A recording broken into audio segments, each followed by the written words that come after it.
Bentornati amici modellisti e non solo. Oggi voglio mostrarvi un nuovo video sulla realizzazione del rust, quindi della ruggine e del chipping, ovvero delle scrostature. In questo caso le scrostature le andremo a dipingere, quindi non con la spugnetta o con gli altri prodotti già pronti dal mercato, quali per esempio il chipping fluid o la lacca o il sale, quindi anche altri prodotti di reperibilità comune, ma in questo caso andremo a completare la realizzazione delle scrostature con gli acrilici. In questo caso i Vallejo sono i colori fondamentali che mi aiuteranno in questa realizzazione. Come avete visto, i colori che ho utilizzato sono quelli riportati, che ho ovviamente utilizzato diluiti con l'acqua e con il retarder della AK. Il pennellino è quello che vedete, quindi piuttosto piccolo, e ora ho cominciato piano piano a scrostare tutto il carro. Probabilmente forse anche troppo, ma essendo un video, o meglio una serie di video che mi interessava portare avanti sulla tecnica e sulla sperimentazione di nuove tecniche, devo dire che va bene così. Anche se forse eccessivo sarà, va bene così. Per la realizzazione quindi di queste scrostature ho per prima cosa quindi scaricato sempre il pennello e lavorato con piccoli tocchi e con molta leggerezza, quindi ci vuole mano leggera in questo passaggio.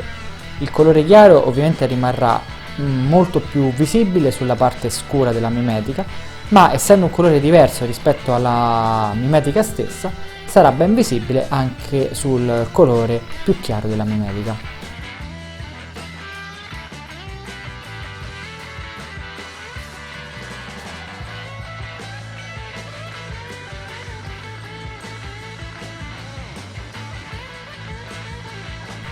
Oltre a fare dei puntini, potete fare anche delle righe e delle zone più scrostate. Ovviamente questo vi aiuterà e si vedrà sempre di più nella fase successiva e nella parte finale del modello. Ovviamente qui sto lavorando su un carro in 1.72, quindi tante volte forse probabilmente vi sembreranno anche eccessive, ma dobbiamo considerare che stiamo lavorando su un pezzo di plastica di 5-6 cm.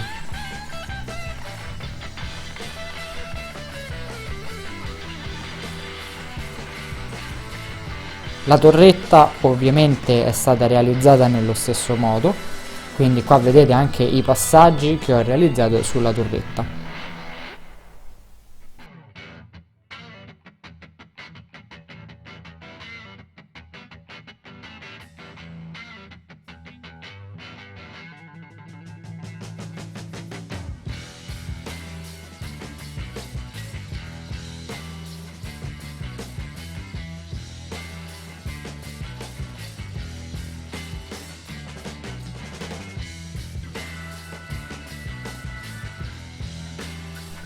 Avendo poi il colore chiaro, quindi, ne ho approfittato anche per riprendere alcuni dettagli, quali ad esempio i pulloni o le varie cerniere, che potevo aver perso nei passaggi e nei video precedenti, che a tal proposito vi riporto qui sotto in descrizione e potete trovare direttamente una playlist. Successivamente ho voluto, sempre seguendo il video di Night Shift, che in questo caso è stato la mia ispirazione, e sto seguendo ovviamente il suo video, la sua serie di video, e ho realizzato anche le scrostature o chipping con un colore più scuro, in questo caso con un camouflage black brown, German camouflage black brown. Avete visto il codice. Ho ripreso sempre a pennello, sempre con quel pennellino piuttosto piccolo, le scrostature che avevo realizzato in precedenza. Non tutte, ma la maggior parte sono state riprese con un colore più chiaro, andando quindi a cercare di puntinare ancora il meno possibile quelle zone più chiare. È stato anche questo, devo dire, un lavoro che ha richiesto solo ed esclusivamente per questo lavoro con il marrone 50 minuti circa, quindi potete immaginare, ho passato un intero pomeriggio, considerando anche con il chipping con il colore più chiaro, 2 pomeriggi a realizzare solo le scrostature. Anche in questo caso passaggi veloci, ma non troppo, e anche con una mano piuttosto ferma. Qui dobbiamo essere precisi.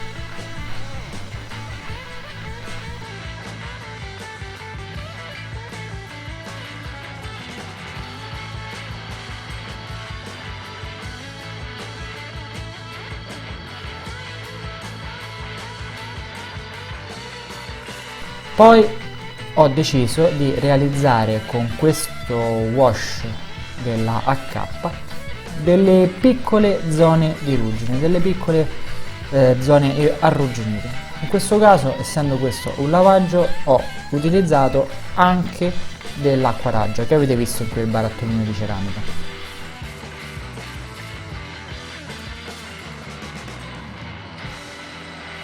Ho depositato nella zona che mi interessava e poi è stato tirato o rimosso nelle zone che appunto non mi interessavano, oppure se c'erano degli eccessi, come vedremo più avanti nel video. Ovviamente ho tirato anche per far vere e proprie colature di ruggine diciamo, ma senza appesantire troppo. Infatti tutto sommato vorrei realizzare un carro vissuto.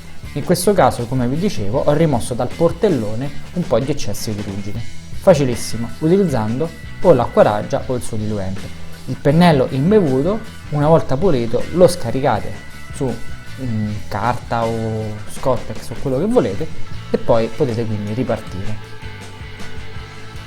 Nel frattempo, mentre vediamo queste immagini, io vi ricordo e vi chiedo di iscrivervi al canale, perché questo mi aiuta moltissimo a progredire e a portare sempre nuovi contenuti.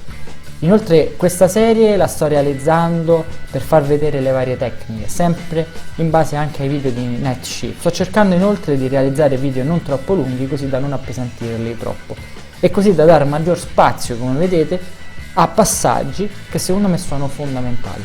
Quindi magari saranno anche solo esclusivamente video su tecniche ben distinte, ben localizzate, ma spero che siano molto più utili in questo modo, piuttosto che realizzare un video più lungo che appunto possa chiudere tutte le tecniche in un solo video.